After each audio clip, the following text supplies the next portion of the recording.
guys can't hear me, just give me some sort of signal. This piece is called Fossil.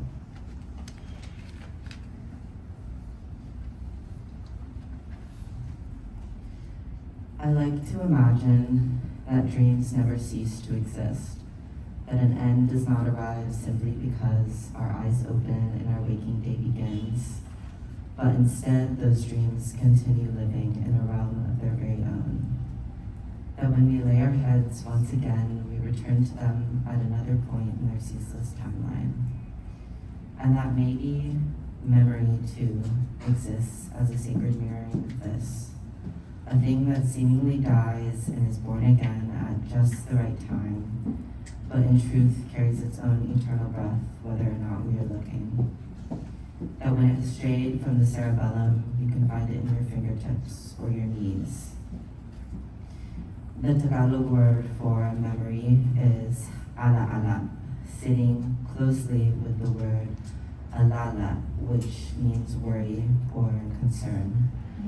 And though they are distinct words of separate definition, I can't help but think about how a nanay never forgets to worry about you. How to feel an urge to remember someone is often synonymous with the urge to worry about them. When I got sick, I started to forget everything. My best friend's birthday, and the last 4 digits of my social security number, and my middle name sometimes. I grew worried that my concern to remember these things was straying from me. As a remedy, each time I forgot something, I would write it down until I filled up an entire page.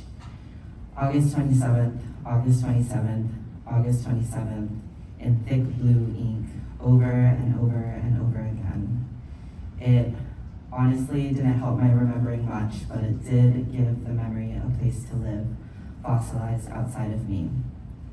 It gave tangible proof of my concern, so that if my remembering was weak within my body, it was solid somewhere.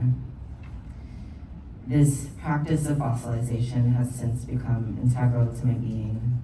Photos of moments I only recall when I hold them in my hands, journals filled with fleeting sensations my body has forgotten, and letters to people that never reached their eyes but touched mine 100 times. My most recent one, a letter to my mother, which, as you can guess, has not yet reached her. A letter which once only lived fossilized on a page, and today breathes here with you. It reads, Nai, did you know we are born with all of the eggs we will carry in our lifetime? Which means I have never been apart from you. My life was birthed along with your own tiny emergence and has grown with you through the motherland. Through the Calabao rides to the river, giggling with Tito Pat as you pushed him in. Running barefoot through the dirt of the province, just kids, hair damp with sweat, humidity, and seawater. Being called in for dinner, handheld prayer before the Kamayan at a table of 12. And I can feel it. I can feel you there all of the time. Sometimes there are distant sensations, floating, fleeting memories inside of me that I cannot place as my own.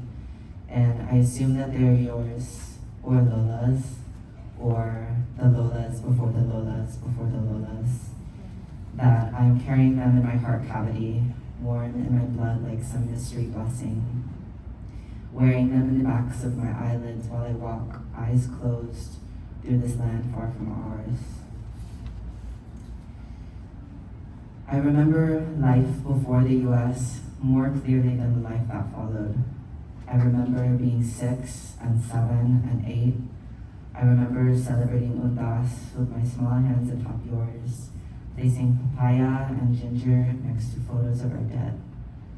I would imagine myself the size of an orchid petal, dancing around the altar and kissing each nuno on the forehead. I would place my chin upon the wood, muzzle my face as close as I could to theirs, and I'd imagine I was them. I'd form stories about their lives, who they were when they were as small as me. I wished they were making fossils. I wish I was finding them.